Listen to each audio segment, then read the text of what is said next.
அவர் நடிகர் சங்க எலெக்ஷனில் தலைவராக நிற்கும்போது நான் தான் போய் பிரச்சாரம் பண்ணுறேன். பிரச்சாரம் பண்ணி என்ன யாரோ திட்டிருப்பாங்க போலுக்கு. உடனே தங்கப்பழங்க வாங்க அப்படின்னாரு. என்னண்ணே இவன் அடிங்க அப்படின்ட்டார். அண்ணே நல்லா போய்கிட்டு எலெக்ஷனு, நீங்கள் தான் ஜெயிக்க போகிறீங்க, அடிங்க அடிங்கன்னா மாற்றிட போகிற அப்படின்னு.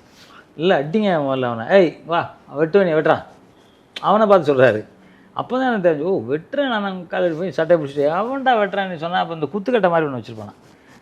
எடுத்து குத்துனா மூஞ்சிங்கெல்லாம் கிழிஞ்சு போயிடும். உடனே அவர் வந்து பிடிச்சிட்டார். இருத்தாங்க அண்ணா அவங்க என்ன சொல்கிறாங்கன்னா, நீங்கள் ஃபைட் மாஸ்டர் தானே, நீங்கள் எப்படி இங்கே வந்து ஓட்டு கேட்க முடியும்ட்டு. ஓ நான் 78 எங்கள் மெம்பர் என் லிஸ்ட்டை எடுத்து பாரியா, அந்த பார் கார்டு சொன்னேன். நான் மெம்பர் இல்லைன்னு நினச்சிட்டாங்க. அப்புறம் கேப்டன் ஜெயிச்சார். ஜெயித்தோன்னே அவங்கள கூப்பிட்டு அவங்க என்ன சொல்லியோ அதான். அவர் வந்து அக்னி மாதிரியும் இருப்பார், அப்படியே தண்ணி மாதிரி ஜில்லுன்னு இருப்பார். அந்த மாதிரி ஒரு கேரக்டர் அவர். கூப்பிட்டு இல்லை அவங்களுக்கு சாப்பாடெலாம் வாங்கி கொடுத்து அப்படிலாம் சொல்லக்கூடாது. நம்ம ஒருத்தர் வெட்டுறேன் குத்துறேன்லாம் சொல்லக்கூடாது. அது வரைக்கும் எனக்கு வெட்டுறேன் குத்துறேன்லாம் தெரியாது.